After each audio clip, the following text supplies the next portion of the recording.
Yeah, don't talk on the podcast. We're recording now. The don't talk. And by that I mean you. Oh, okay. I just. Bye. Dear headlight. Number for the podcast. Hey everyone, episode 331. Welcome out to the Good, the Bad, and the Geeky. So before we get to who we have on the show, check out Packrat Comics real quick at packratcomics.com. They're the 2015 Eisner Award-winning Packrat Comics. You can only win it once, which is pretty awesome. And then also check out the Magically Unauthorized Misadventures of Rocky and Bullwinkle at gbgpresentspod.com. And so we have a great thing. We have the gang from SRO Theatre and the Bridges of Madison County. And so I thought everyone just real quickly introduce yourselves again, even though you will do in a second, sure, because that's how I roll here. And then and also just plug some other stuff that you guys have coming up. Sure. I am Christopher Green. I'm the director of the Bridges of Madison County and the artistic director of SRO Theatre. And we have the Bridges of Madison County, which will run April 28th through May 7th at the Columbus Performing Arts Center. And in June, we'll be presenting the 39 Steps, which is the classic, Hitchcock kind of made it famous, but the classic tale of just zaniness. I don't know how to. It's that's coming up in June, and with us we have some of the cast members. And by some we mean a good deal. Yeah, we have a good deal. We have a good deal of them now. Most this is pretty cool. This is pretty cool. Done by... Yes. My name is Bill Hafner, and I play the incredibly handsome and good-looking Charlie in the show. And funny. Oh, yeah. And funny. Yeah. And we also have... My name's Elizabeth Tate. I play Marge, who is Charlie's counterpart, as it were. Mm-hmm. Yeah. And then finally... Yes, hi, I'm Michael Berman, and I play Richard Bud Johnson in the Bridges of Madison County. And Bud is the husband of Francesca Johnson, who decides that he's not man enough for a 4-day... He decides that? He decides that. In a 4-day stint in Iowa. Poor Bud. 1 year. And also, we may talk about this later, but apparently you also have the role, you play the bed that, the two leads, yes. We'll talk about that later on. Yeah, later on. I play the bed that they have sex on.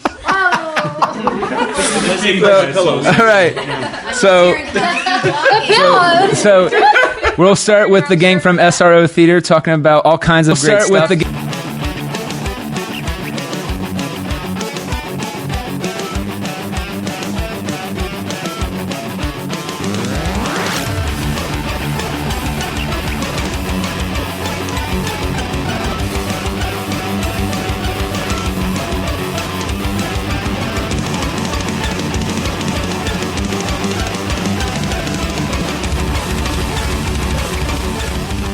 Well, I guess it depends on the mood of the crowd. So, I normally do a Green Day song just because they're fun and easy. Mm-hmm. I do a lot of Michael Bublé, so I'll do Home or Feeling Good. Feeling Good, great song. I love that. And nobody does Lost, so I do Lost because I like it, but it's slow, so it has to be the right time. What's your favorite karaoke go-to song? Yeah. Lizzie? I always do old things, like Beatles Yesterday. Don't say Black Velvet. No. Don't say Fancy. Those are the two most I don't see girl songs Reba. that are done on karaoke. Reba's Fancy Baby, don't ever let me. Wait, I think they're making a TV show based on that song. Fancy? Yeah. Reba McEntire was not the original artist to sing Fancy. Oh no, It she's the was, one who made it famous. what's her name? Wasn't it? No, it was, what's her name? You guys you're blowing me away with your music trivia. You're making me very sad right now. I can Mama's see Family? that. And Whoa, Vicki the Lawrence? original Lights Went Out in Georgia too. Yeah. I did not know that. I did not know that. I knew the Both the songs are I know Vicki the Georgia Lawrence. one. Well, I mean, I know Vicki Lawrence get Mama's Family, Carol Burnett's show, but I didn't know she had like top 40 hits. Lights Went Out in Georgia was probably bigger than Fancy. Oh yeah, definitely. Yeah. I did not know that.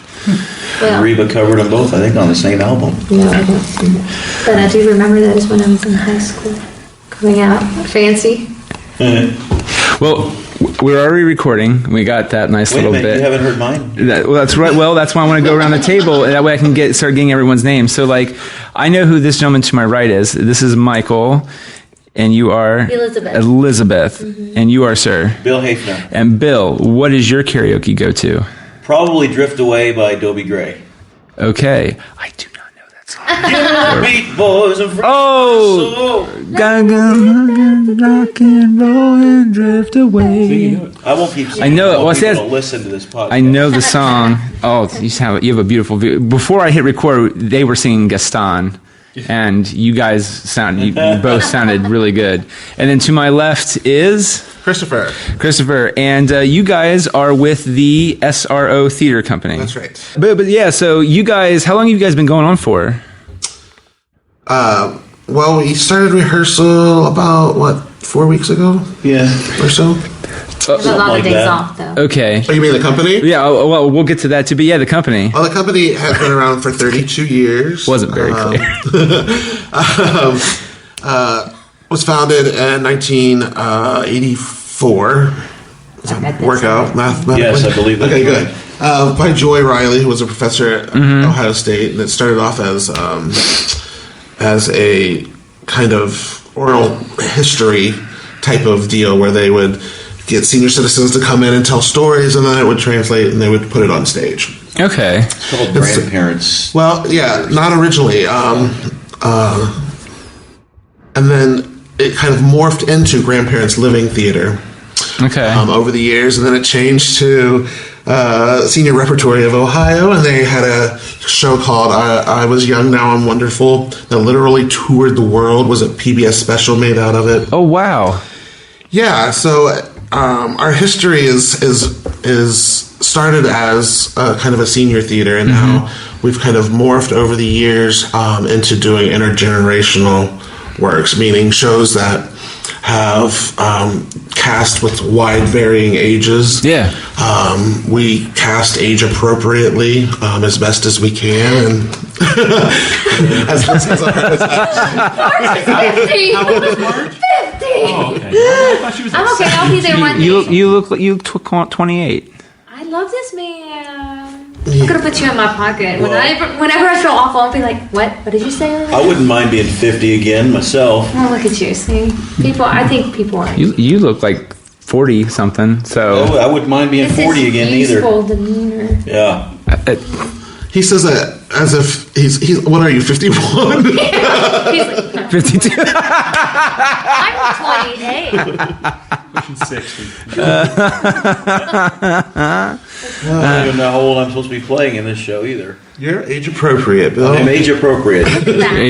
So then, when did that transition start coming? Probably about 10 years ago, or Well, when they switched to Grandparents Living Theater, Joy Riley retired from the organization, and Nancy Knox took over as artistic director.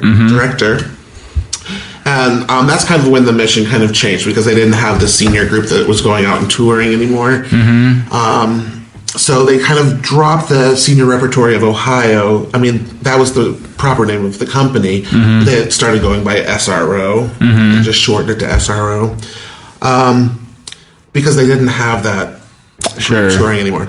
So that's kind of when it changed from doing really senior only theater to doing more well-known shows that have the wide ranges of ages.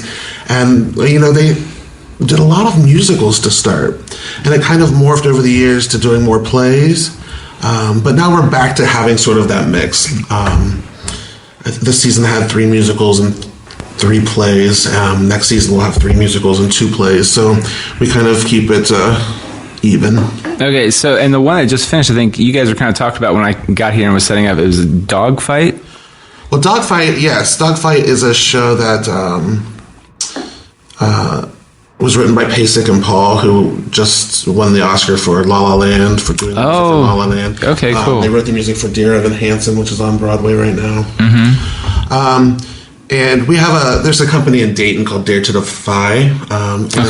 They did the regional premiere of Dogfight in Dayton the last 2 weekends, and we're really good friends with the people that run that company, and so we said, why don't you bring it one night only after you close, come to Columbus, do it for one night, like a concert version. So they just came 2 nights ago and did that at the Columbus Performing Arts Center. We kind of did a preview before, and It was more some of of the a guys stayed and preview of watched. Bridges with dogfight at the end.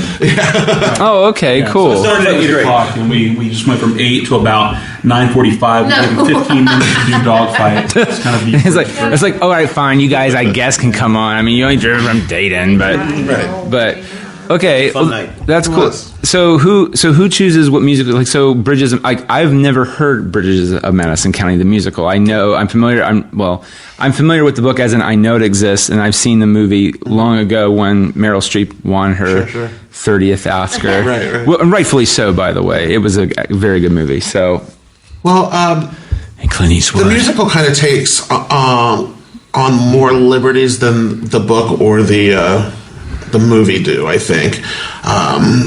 The main focus of both of those is really Francesca and Robert, whereas in the musical they kind of branch out to show her family, to show the people that live in her town.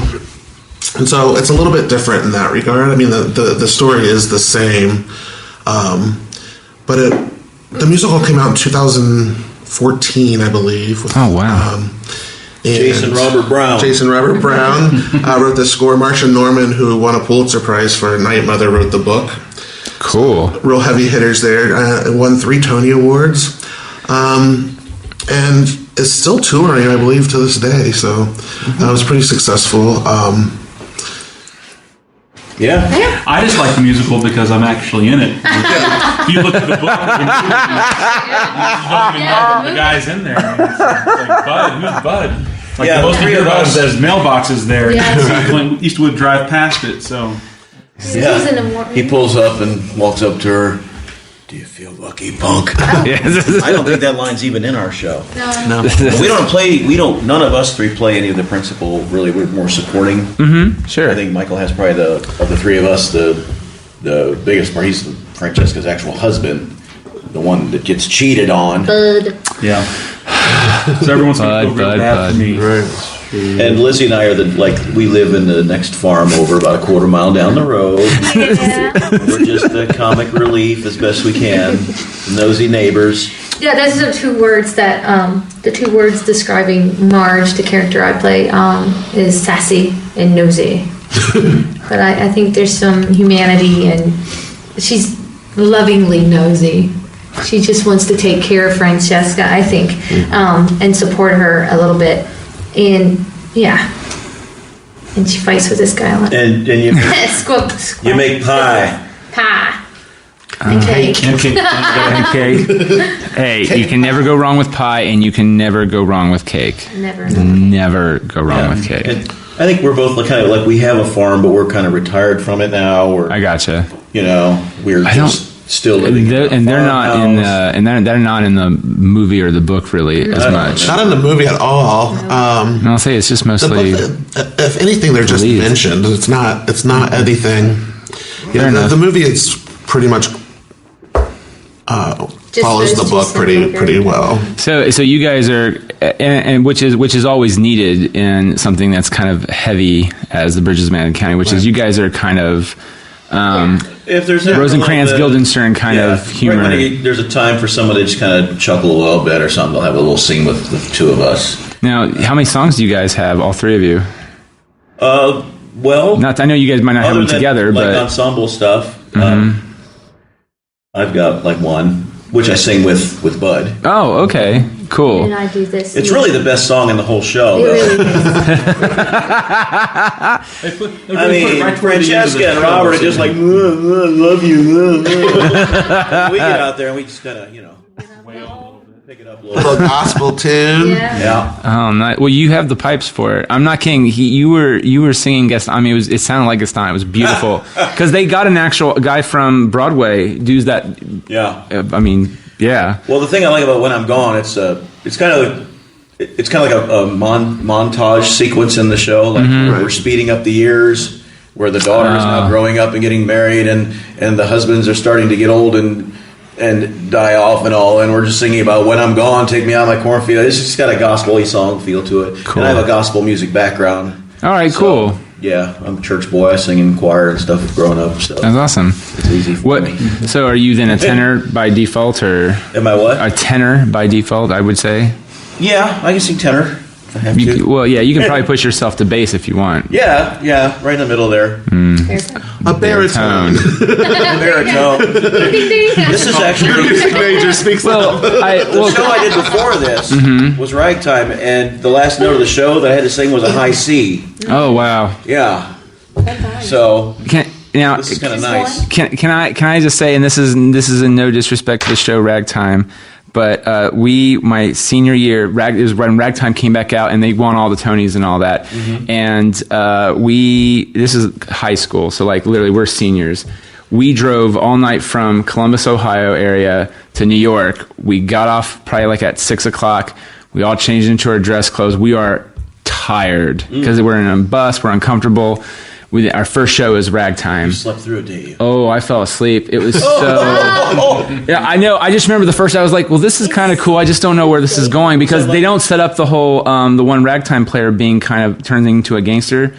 They don't. We didn't get to that part. That's the first act ends with, I think, was it Houdini's the big song on the Wire act or whatever, and setting up the immigrant and his daughter being a filmmaker and all that. That was progressing along, but you didn't really see much of. And so I just remember I was just like, oh God, and I felt so horrible. Too bad you missed our production. We just closed a month ago. No, really? Oh yeah, because I've always I saw the movie. I didn't even know they had a movie of it with well, the movie. It's based on the original book by E.L. Doctorow, which came out in like 1975, and that was the movie. The musical, kind of like Bridges. Oh, it deters, yeah. Exactly, but it has the same characters in it. Yeah, they're not going to have some guy that actually sounds like, what's his name? Oh, you dirty rat. James Cagney. Yeah, James Cagney. You're not going to have a guy in the musical play James Cagney, or like James Cagney, yeah. So, but no, that makes me kind of, that's the only thing I'm sad, because then we saw Footloose, which I did not want to see. We wanted to see Lion King or Beauty and the Beast or You're a Good Man, Charlie Brown. I mean, there were so many other musicals, or hell, we would have seen Ragtime again, honestly. Some of us were just like, we were tired. Yeah. But no, we had tickets for Footloose, but Footloose was actually really good. So it was one of those learning moments of, well, especially when you're young, you don't always want to listen to, oh, you're going to enjoy Footloose probably. And it's like, no, I'm not. And then, I am. I liked the movie. Movies. Well, the movie is better. It's a jukebox musical, but right. So anyway, yeah, Bridges of Madison County. Yeah. So, on point. I have a solo. You do. I do. Yes, you do. I sing this bluesy song right before they're getting it on. It sort of sets the scene. So you lay the mood down. Right at the end of Act 1. Yeah, they turn on the radio and then they turn on the radio, and then she's on the other side of the stage, like the voice that's coming through the radio. There's different ways you can interpret that scene. Yeah. Either Marge can play it, listening to the radio and singing. She's singing along. Yeah. Or you can have a quick change or some kind of drama like that. Okay. But why don't you sing it? Why don't you go ahead and sing it? Yeah, go for it. No, thank you. No. Okay. Gotta buy that ticket. Yep. There you go. That's cool.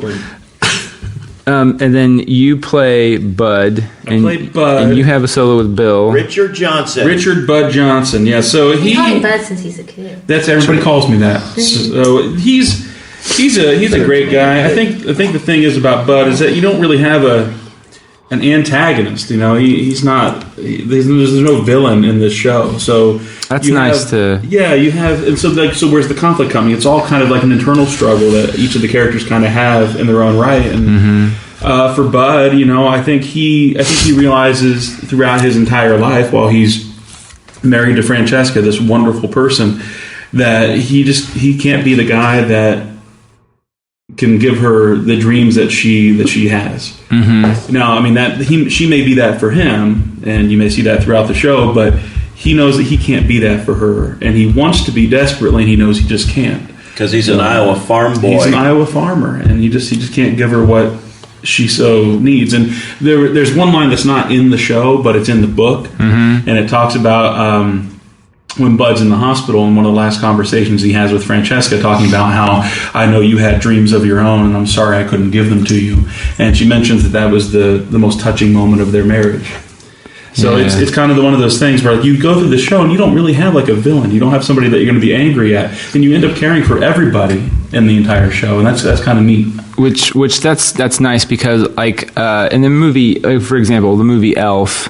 Hold on, bear with me for a second. No, I see. The movie Elf, the bad guy's kind of the dad, but of course he has a complete change of heart by the end of the movie. I watched the musical. A friend of my wife was in the touring company, and so I had to do, because I wasn't a big fan of Elf. I know I'm against the crowd, but we had to go see the musical, and the dad's not only the bad guy, but the Peter Dinklage character, kind of at the end of it, and the other Santas are kind of the bad guys. The dad is, of course, same thing, but like it's almost like a big thing, like the guy who is the CEO of the company that the dad works for, and the Peter Dinklage, and so but they felt like it was kind of shoehorned in to make it work for the stage, and it's fine. I mean, it's a very serviceable musical, but there's a part of me that always doesn't like that when you have to shoehorn a villain antagonist in. Sometimes you just don't need it, because sometimes the journey to get to for these characters is way more, I think, entertaining than that. So that's actually very refreshing to hear. Now, with that said, did you prepare for the role to read the book? Is that what you did? And then, because I'm going to follow that around to everybody, so get ready. I had meant to do that before the auditions, but I just didn't get there. So I kind of went in blind because, unless you know the musical, and I wasn't completely familiar with it. It's a newer show. So I kind of looked up some things on YouTube or whatever, but I hadn't read the book yet. But as soon as the cast list came up, I got into the book. I read the book. I watched the movie again, just to kind of see, what they did with it and what was said. And for me, it was great because I was like, well, they don't say much about Bud, so I can kind of explore him on my own. You can take more ownership of that, bit. Which is, and Hunter Foster was Bud on Broadway. He didn't do the workshops, but he ended up doing it on Broadway. And so I'm very different from him, I think, and so that also gives me some more room to play with the character too. So yeah. What about you? I am very strange when I approach a show. I'm blissfully ignorant, and I do this purposely. It's sometimes a nightmare for the directors, but I want to be a clean slate when I get a part. I don't want to do all the research. Oh, but she did it this way. Oh, and in this one they did it this way. And I want to do it my way or the director's way. I am the vessel of his image. It's his copyright. He's paid the royalties. So I don't know a lot about the book. I honestly don't know. I know the movie from way back when, and I listened to the music well enough to do the callbacks. 1995, way back when now. I know, right? I know. I Makes me sad. I purposely, I don't want any implicit biases. I don't want any preconceived notions of what this character should be. I had 2 words to work on: sassy and nosy. And those are the words that they described her, and then what he wants me to do. No, yeah. And then I don't actually, I take it all in. You won't see it for a while. Sorry. And I often scare directors because it doesn't come out until it all solidifies in my head. So do you save that then for Tech Week? Is that when it starts to come out for you? I hate that I do that because I can't stand peers or potential judgment and picking and whatnot. So when I'm in the rehearsal process, I'm in my head a lot. I'm trying to take what the director's saying, the notes, the movements. None of that gets solidified until the lights are out and we're in Tech Week. Yeah, I've always been that way. It scares directors. Sorry. Says the director, who is Chris. Yeah, I've worked with him one other time. I don't think the character I had wasn't too involved. No, I mean, it was a great show. Yeah, he wrote it. It was so it was very groovy. Yeah, Ethel Merman experience. It was so cool. He researched all of Ethel Merman's songs and made this cabaret type event. Yeah. And Mary Martin made an appearance, and that was the character I played because in real life, I learned about her because of him. Ethel had her as a best friend, and then Cody played her Donald O'Connor. Someone else who was another up-and-coming star when she was about to retire. But he wrote this really cool cabaret, so I got to work with him with that. All right. I don't know if I scared you in that, but I always have so much going on outside. They scared me now. So, But she kind of scared you with this one, and just a skosh, I can see glimpses and she'll be there. I love her already. I'm loving the little things you're giving me because I'm. Or is that possibly your own parent? Because I overthink things sometimes. Like, I'm concerned about that stuff too. And again, it's very fresh for me because I did Mad Lab Sketchy Sex, and I haven't acted like memorizing lines in like 17 years, like high school, middle school. Yeah. Terrified me, and I had like. I call it Dr. Lingo, but my character was an annoying date, and literally I was just like, so I'm allergic to shellfish, dust mites, bee stings, jellyfish, some kinds of fungi, strawberries, carbamazepine, lamotrigine, tetracycline, sulfamatoxazole, trimethoprim. Right, and I'm going like, oh God, I have to memorize that. It's so horrible. And so in the back of my mind, I'm going like, oh, I'm not saying it right. I'm doing a horrible job. Like, am I not doing? You know what I mean? Critic. But I'm more in. I don't know. I'm very odd. No, that's my technique. You're not. Speaking of odd, Bill's turn. Well, okay, so Bill, I mean, I know you guys both said it earlier, like, I think your character's more in the book anyway, but again, it's more than lightly mentioned. Did you read the book too to get prepared? I mean, just to get a glance of. Or no. Okay. My acting method. I've not read the book. I think I've seen the movie back when it first came out on video or something, and I know enough about it. It was like just basically about not really about bridges. It's about two people making bad decisions for 2 hours. But what drew me to the show?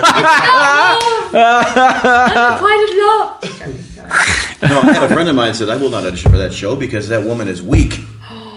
What? Yeah. I'm going to wait with her a little bit too, but it's a story that's worth telling, and it's told with beautiful music. And what drew me to it was the music. In fact, I really wanted to audition for the character of Robert until I looked at the script and saw all the stuff that Robert had to do to and with Francesca. And I decided, well, maybe not play him because my wife of 30 years might not. Isn't that like a weird thing? Like, you have to kind of. I mean, I can kiss Marion the Librarian on the footbridge, no big deal. But right. Oh, you played Professor Hill? Yeah. One of my favorate musicals, man. Yeah. I mean, I love all of you guys already. Your Trouble? Oh yeah. I absolutely love. No, that's one of my first leading role, like 3 years ago. Oh really? Yeah.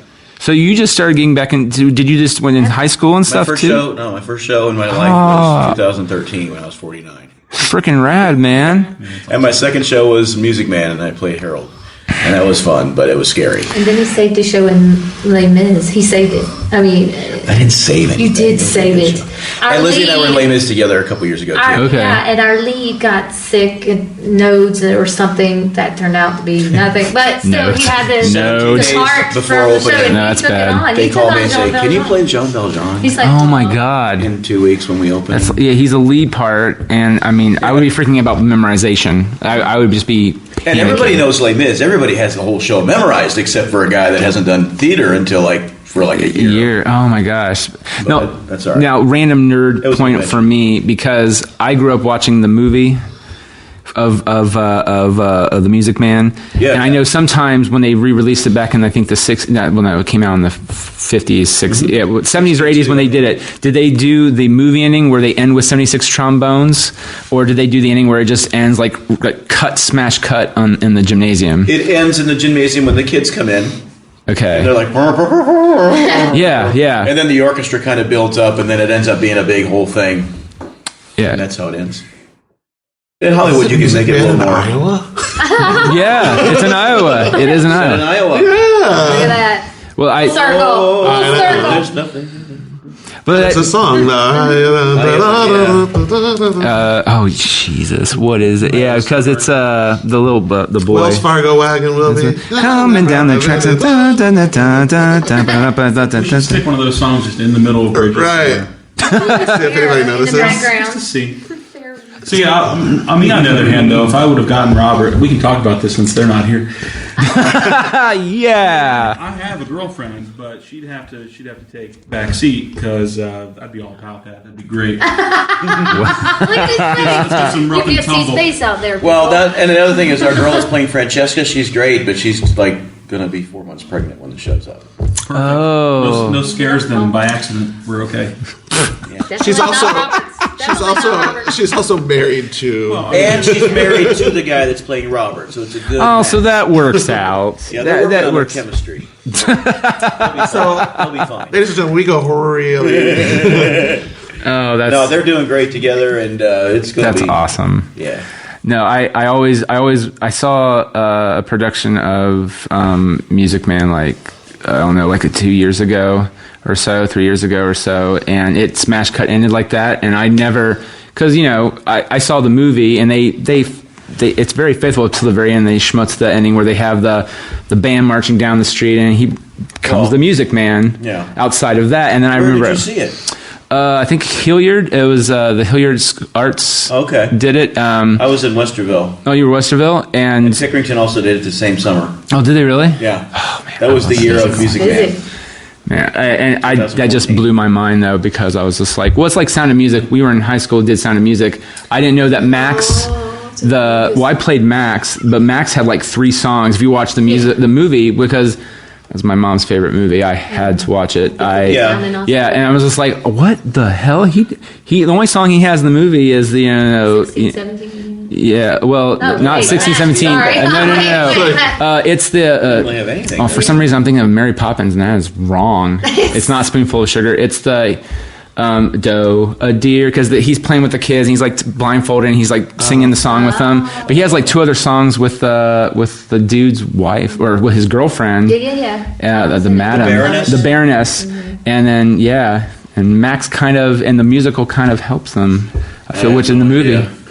Yeah. Bradley's husband was in the production I was in. He Really? was Max, Jason Krause. with Sound of Mucus. Yeah, Did you hear about Chris Bradley? I did. That is so sad. He's really doing well with the chemo though. That's good. Yeah. That's very good. Just had it a post because I'm friends with Jason. Yeah, he hadn't posted news or something in a while, and then he just posted something that he had.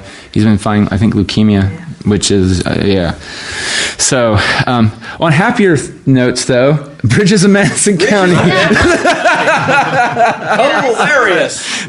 knee slappers all across the board. But oh man. So, how long have you guys been living with this now? For with the characters, with the musical, with the show? Yeah, I think we started rehearsal like 4 weeks or so ago, about a month ago, and interestingly enough, Ezra didn't even was supposed to do another show at this time. Another hilarious show. It's like completely left my brain what it was called. I can't remember. It wasn't Agnes of God, was it? No. Oh. Anyway, it was an old high society. Oh, okay. Yeah. I know of that. Philadelphia Story musical of the Philadelphia Story. Yeah. But we decided that we wanted to do something a little more contemporary and something that there wasn't a lot of interest. It didn't seem like in that show. So we kind of I get alerts from the company that holds the rights to this musical, Music Theatre International. I get alerts from them when something becomes available, and we had just had a board meeting, and we're talking about what are we going to replace this with. So I was tasked with finding a new show, and literally, I think as I was driving home from that meeting, I got the alert, ding, on my little phone. I look, and I was like, oh, that might be an interesting show. So I've only kind of known that I was directing this since. Let's see, we auditioned in March, and I think it was around January, like the end of January, that I knew this was coming up. So I've only been with it for a little bit as well. So it's been an interesting rehearsal process. This will probably be the Ohio premiere. It is not the Ohio premiere, but it's the area premiere. Area premiere. It's being done in Cleveland. It opens the weekend before we do. So Cleveland. Always trying to steal our thunder. Cleveland. We would be the Ohio premiere. My wife's from Cleveland, so I get to. I feel like I have the edge. You guys automatically have the edge because you're in the show, but my wife's from Cleveland. Cleveland. Yes, you Central and your Ohio premiere. Central Ohio premiere. So what difficulties what challenges have you had as a director for the show that you've tried to work through? It's The kitchen. Besides Bill, who was raising his hand up for that one. it's a challenging show. The book of the musical is written very much like a movie would be written. There are no blackouts. The lights come up and you're in it, and you may literally jump from one one scene will end and the next scene will start in completely different locations, but there's no transition. So finding those transitions and how you're going to transition all of those scenes, and there's not always music to help you. Now, do they ever? That's the thing, and this is just me being curious on this. So, like when you license the show out, do they give you like additional things that other shows have done previously, like tips and tricks on how to do that, or no? It's all in your. Damn. No, yeah. So you kind of have to kind of feel it out as you're going, and I think different productions. Everybody's going to do it a little bit differently because of the space they're in. Yeah. For instance, YouTube can help a little bit. Well, yeah, but you don't also want to. You don't want to carbon copy something. Give you ideas, though. But yeah, you can get if you're not if you're really stuck. That's a good option. But another challenge has been rehearsing, and that the space is great, but it's not quite the size of the stage that we're going to be rehearsing on. So you can see, you can't see out there listening to us, but we're in our rehearsal space right now, and we've taped it out on the floor so they can kind of get a feeling of where everything is. But so will you guys do your tech weekend here too? No. We'll be in the theater. That's nice then. That's because I know some theaters their tech week is also not on that theater until like 2 days before. Geez. Well, what really stinks is this room is carpeted, so it's really hard to go over the tap numbers. Right. It's really hard because my tap shoes they just want to slip on the carpet all the time. Yeah. Well, there used to be a wall right here dividing this space in half. When we first started. There was oh my gosh! Right, so if you had to go, if you had to cross across the stage, you actually had to go around outside, and down a different hallway, and then back in a doorway that's now drywalled over. So that was really hard. It was the Great Wall of Madison County. Yeah, the great.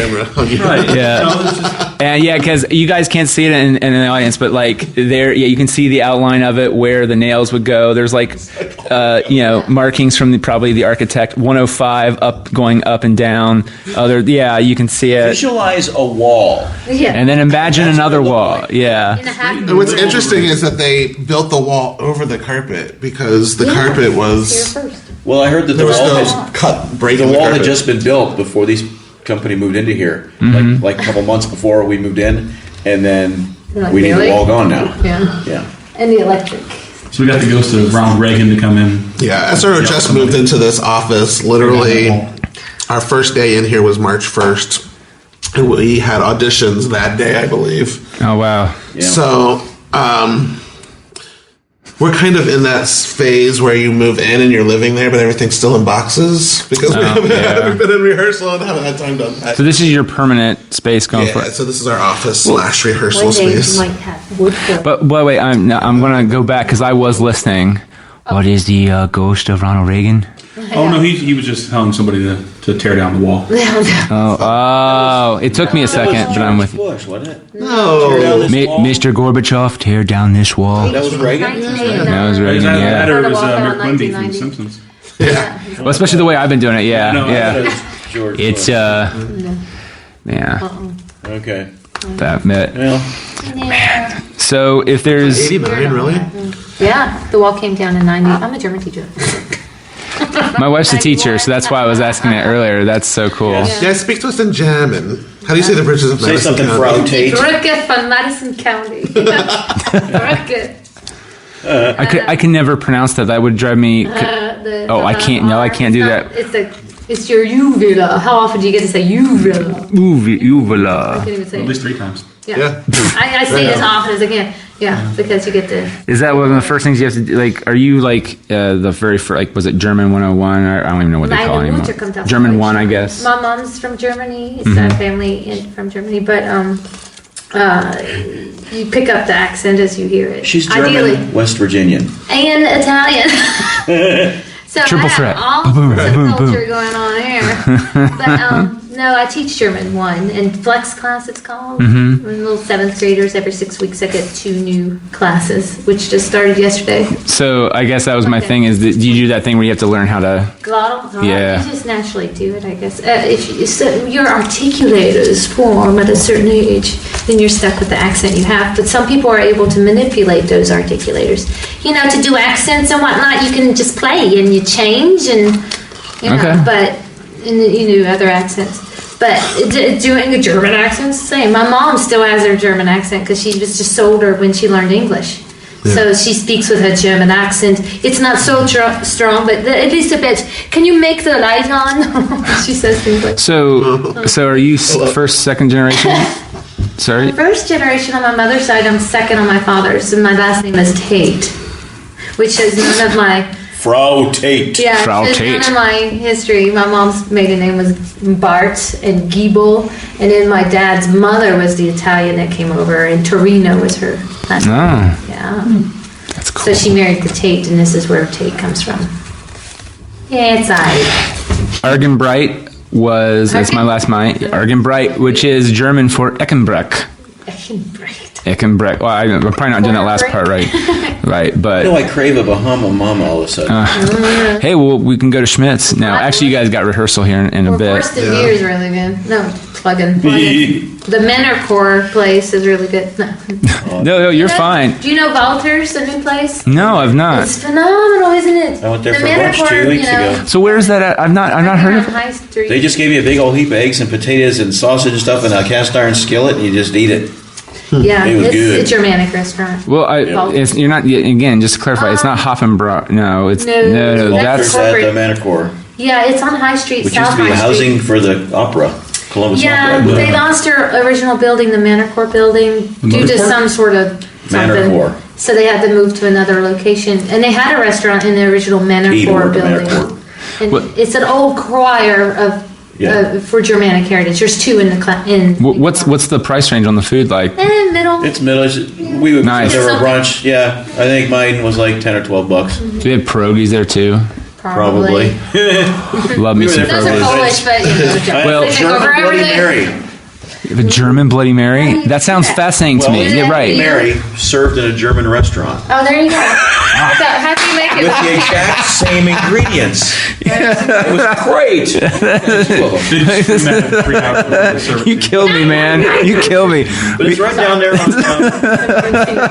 just south of Whittier on High Street. You have to do. That's it. I bet he's a gas to work with Oh, yeah. during the entire show. You kill me. I'm not kidding. You kill me, man. Gas is the right word. Oh, hey, ho, ha. My part is relatively small, so I try and get my lines learned and out of the way so that I can just goof off during rehearsal because I'm not on stage very much. And this is what drives him crazy. You want to talk? Go outside. It's time to move the table or something. Unless there's an Indians game. Yeah, my struggle isn't learning the lines in the songs. It's remembering when I'm supposed to move Moving all the something. furniture. Set pieces. Oh yeah, I was never used to that at all. Oh, man. And there was, luckily I only messed it up during one actual show, and there were so many people moving around, and it was something simple. It's like move this table that's already here and move it back a little bit, and someone was out. Yeah, but I was talking to somebody else backstage, and I was like, hey, things are great. Yeah, This is a good dancing show. Over the door in one of the songs. Oh, yeah. I have door. It's called Doreography. It's like when she comes through the door, then Bill, you move it this way. When she goes through it again, you move it upstage to the right, and when she goes through it again, you roll it off. No, by that point, do they have you move into like the black shirt, black pants kind of thing, or no? You're just in your costume. Some of the ensemble members are on the stage, kind of singing and oohing and ahhing in the background, singing during it. So I'm just one of those people, but I also move things. And we have Anita, who just walked in. Hi, Anita. Hi, you can talk. It's okay. That's Little Mermaid. Yeah, we were talking earlier about how there's no transition, so Yeah. moving of scenery has become part of the The show. No, like that's it's in plain sight. The cast moves it in costume. no. I mean, you have to do it Glenn has to sometimes. actually carry the bridge on his back to bring it in. I'm actually the bed that they have sex on. So He's the bed. New. It's not awkward at all. No. It works really well with it. So You want to share the This is the pillow. what we discovered about what we discovered about the show is that there's a scene where they oversleep, Francesca and Robert, and the family's on their way home.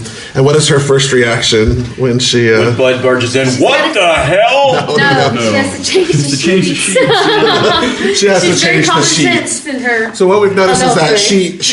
she doesn't change. She changes the sheets after Robert, but not after Bud. Oh. Yeah. So how long has it been there, that's bud? true love. Right. We'll She's- figure something So out. Robert and Francesca are getting down on Bud's dirty sheets. Yeah. And I don't hold back either. So Right. Oh, we went there. Say hi, Anita. Anita. Yeah, hi, Anita. Just who do you? joined us. Yeah, who It's do you always play? early for rehearsals. Yeah. Did you Oh. bring snacks? You're. I may have eaten them on the way here. Oh, and Anita, what is your go-to karaoke song? Yes. The Edge of Glory by Lady Gaga. Okay. Wow. All right. Good. I mean, there was not even Anything but a Black sense of Velvet. hesitation. No hesitation. Like everyone kind of was like, oh, I'd have to think no. She went, bam. I really like karaoke. We didn't Pulled ask it. Chris what his was. Oh yeah, that's a good point. Yeah, Chris, what was yours? I haven't karaoke Stony End. in a long time. Tony. Oh, I I've never heard of that song until you taught it to me. Stony End is Do you great. want to dance? Do you want to dance? Or what's the other one? Yes. I don't know. Christopher's Did I also sing this directing a one? cabaret Right. featuring the music of Bet Babs, Judy and Liza. Bet Babs, Judy, and Liza. At Mad Lab, actually, the next 2 weekends. I've just now heard of that of all things. And Liz is singing in it, and Anita is singing in it. I wasn't invited to sing in it. Oh, no. So I'm doing Judy. Awkward.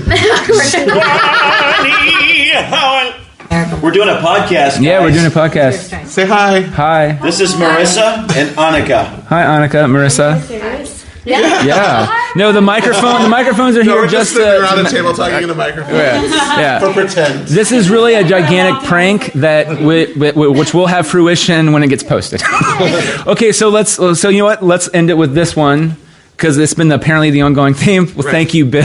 Yes, yes. What is your go-to karaoke song? Oh gosh, Somebody to Love by Queen. Ooh, got a Queen in there. All right. Marissa likes Queen, and then Annika, who's playing Bud's daughter, Carolyn. Don't think I have one.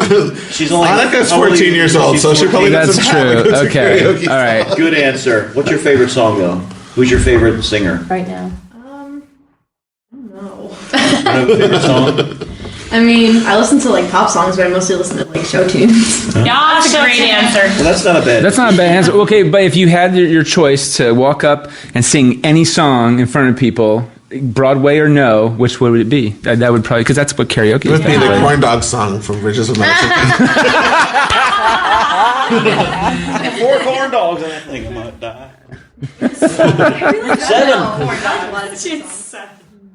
7. She ate 7 corn dogs and she thinks she might die.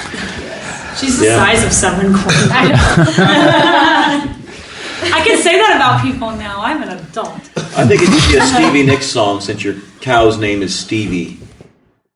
She's like, who's that? All right.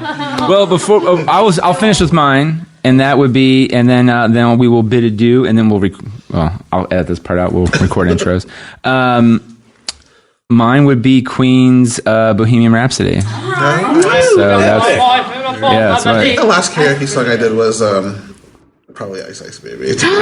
oh, nice. like a ludicrous song. Mine was the soliloquy from Carousel. which is like 10 minutes long, and everybody's like, how much longer is it going to be up there? Oh my god, they have that on karaoke? Some places do. Club Diversity does. Fun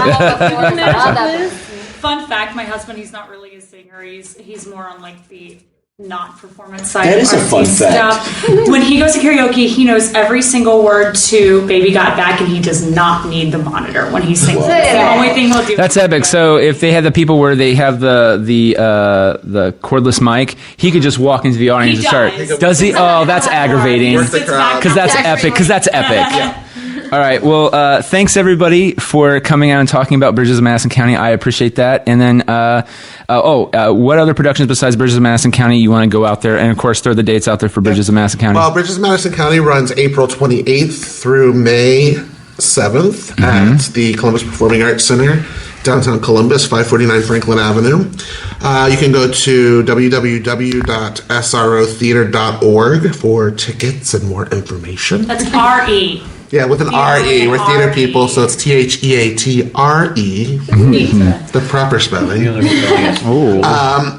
And coming up next at SRO is the comedy, the zany comedy, The 39 Steps. You guys are the ones who are doing 39 Steps. Okay. Well, Hitchcock. That's right. The 39 Steps, where 4 actors play 150 roles. Well, actually, 2 actors play 146 roles, and the other 2 play the other 4. But that'll be a lot of fun. That runs mid-June, June 9th through the 18th, I believe, are the dates for that one. And we just announced our 2017-2018 season, which I'll give to you real quick. We'll be starting with the Pirates of Penzance, which will be done in Mad Lab. Which will be nice. Fun, yeah. Aye. Yes. Followed by Arthur Miller's The Crucible. Well, that's hilarious. Very timely piece to be done right now.